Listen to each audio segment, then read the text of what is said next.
Okay, here we've got the Knight 3-star of the war, Fengtian versus 300, and I'm going to attack here by Katarina on Big Owl of 300. Now, in this replay, look, I think what I'll focus on here is just the role of the king and how the king can affect your behaviour of your heroes and your drops. So you look here, doing the standard sort of thing, drop a golem, probably drop a golem here,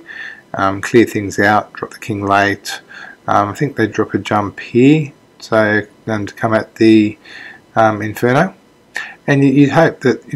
you'll probably take down the queen, but the thing, the queen's going to go, what you might have the king go this way, queen go this way, but the thing is, what's important here is look at this king, right? So what's that king going to do? To the place of the king where it's going to activate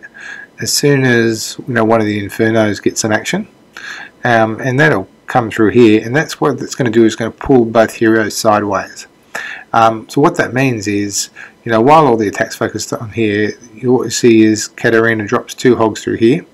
to take out this AD, because what's not going to happen, because the king with activating there is going to come in here, that will pull both the heroes sideways, so the queen's not going to go and take down this air defense. So it's important to have a look at when the king is going to activate and where it's going to pull your heroes, because that might mean you need some insurance hogs to take out the second AD. So you can see everything's coming in,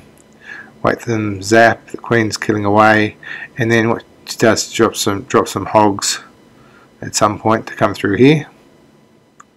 So the queen's happily going here and drop 2 hogs to take out this air defense, because you can see both the heroes got pulled sideways. Also as the CC came through here. So I thought that's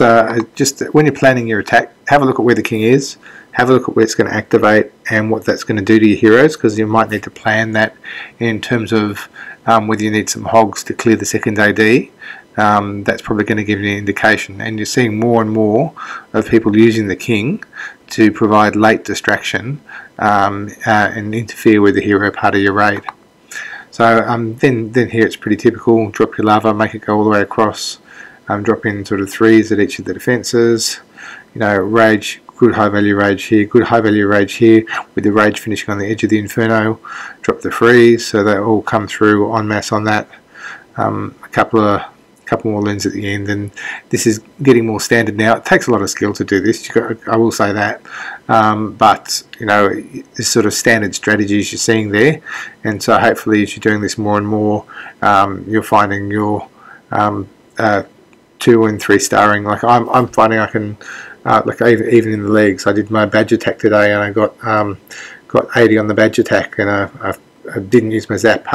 Always frustrating when you get 80 and you don't use a spell, but these techniques work pretty well at the moment, and the second half of the raid I think is pretty standard on those sorts of bases now. Great raid there. When you're planning your raid, have a look for where the king is, look at what it's going to do to your troops as it goes through, and if you need, carry some extra hogs for the second AD, because if the king is going to pull both heroes in one direction, you might need some hogs for the second air defense.